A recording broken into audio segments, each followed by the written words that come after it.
When you were 10, you stood up in class and blurted out, "I love math." It was an outburst of sheer enthusiasm, followed by a chorus of snickers from the rest of the class. I remember cringing because I knew how much you'd be teased. But you know what? You did love math. You still do. And you knew even at that age that your voice had just as much right to be heard as anyone else's.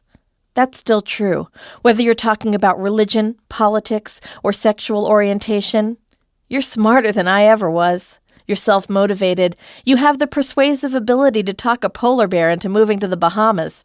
Sure, it's easier to be a lemming, to agree with what the majority says and does, but it's more meaningful to be the dissenting vote, because who knows? You just might make someone else think twice. And a codicil. This planet is smaller than you think. I don't just mean that environmentally, an arena where you've taught me instead of the other way around. I mean that there will be plenty of people who do not think the way you do, whether that's in a class at college, in the workplace, in your country. Don't judge someone just because their opinions are different, lest they do the same to you. Instead, ask them if they want to grab a cup of coffee. Start a conversation. Listen. Open their minds and your own.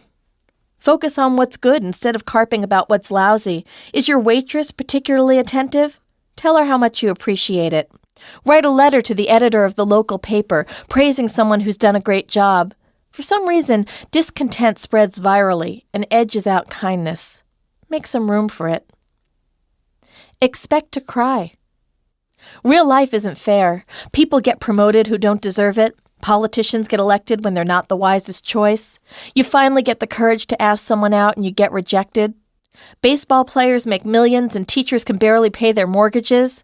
Here's a bona fide fact. You're not going to get straight A's in college. You're going to have professors who play favorites. So be it. One of the best lessons you'll ever learn is how to pick yourself up again. And in order to do that, you have to stumble.